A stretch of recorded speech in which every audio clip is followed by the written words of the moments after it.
দেখছেন 24 ঘন্টা India TV, সর্বদা সবার পাশে সবার মাঝে।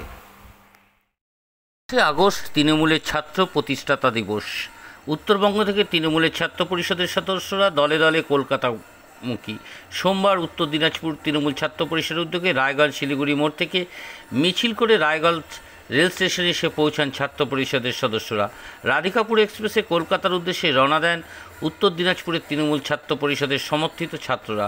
বুধবার 28শে আগস্ট মেয়র রোডে মমতা বন্দ্যোপাধ্যায়, অভিষেক বন্দ্যোপাধ্যায় কোনো বার্তা দেন, সেই দিকেই এখন নজর রাজ্যবাসীর। সোমবার রাতে রায়গঞ্জ রেল স্টেশন থেকে রাধিকাপুর এক্সপ্রেসে প্রায় 1000 তৃণমূল ছাত্র পরিষদ কর্মী কলকাতার উদ্দেশ্যে রওনা দেন। তারা জানান 28 তারিখে কর্মসূচিতে যোগ দিতেই সোমবার রওনা দিলেন তারা। প্রত্যেক বছরই 28শে আগস্ট গান্ধী মূর্তির পাদদেশে এই দিনটি পালন করে টিএমসিপি।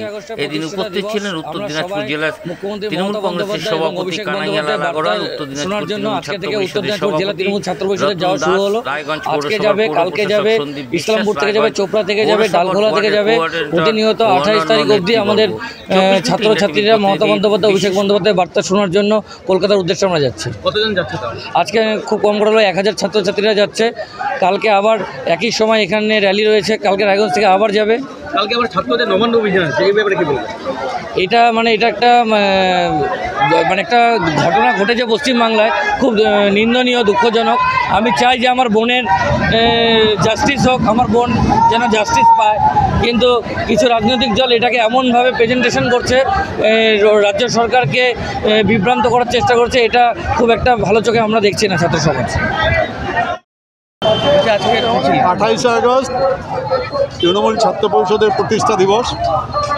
এই প্রতিষ্ঠা দিবসে আজকে 26 তারিখে রায়গঞ্জ থেকে ট্রেন ধরে হাজার হাজার ছাত্র আগামীকাল শিয়ালদায় পৌঁছাবে। তারপর 28 তারিখে প্রতিষ্ঠা দিবসে অংশগ্রহণ করবে। সেখানে আমাদের দলনেত্রী, আমাদের মুখ্যমন্ত্রী রাজ্যে মাননীয় মমতা বন্দ্যোপাধ্যায় ও অভিষেক বন্দ্যোপাধ্যায় ওখানে দিশা নির্দেশ দেবেন যে কীভাবে আগামী দিনে ছাত্র পরিষদ চলবে। এই আরজে কর নিয়ে যেটা চলছে, আরজে করে ইনকোয়ারি করছে সিবিআই, অনারেবল হাইকোর্ট বা অনারেবল সুপ্রিম কোর্টের মনিটরিংয়ে। সেখানে বলছে পদত্যাগ চাই মমতা বন্দ্যোপাধ্যায়। সিবিআই তো আর স্টেট গভর্নমেন্টের আন্ডারে নেই, সিবিআই আছে সেন্ট্রাল গভর্নমেন্টের আন্ডারে। তো সেন্ট্রাল গভর্নমেন্টকে বলতে হবে মমতা বন্দ্যোপাধ্যায়ের হাতে, যখন ওয়েস্ট বেঙ্গল পুলিশ বা কলকাতা পুলিশের হাতে যতক্ষণ ছিল, তখন তো সঞ্জয় রায় যে আসামি আছে, তাকে তো ধর্ষণ করেছে, যে খুনি, তাকে অ্যারেস্ট করা হয়েছে।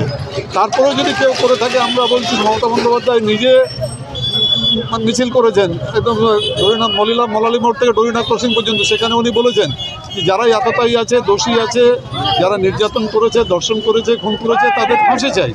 তারপরে আবার মমতা বন্দ্যোপাধ্যায়কে ধর্ষণ করবে আগামীকাল শুনছি নাকি একটা নবান্ন অভিযানেরও ডাক দিয়েছে। কে কোনটা ডাক দিচ্ছে কিছু ছাত্র সমাজ তো ছাত্র পরিষদ আছে, হাজার ছেলে রায়গঞ্জে যাচ্ছে।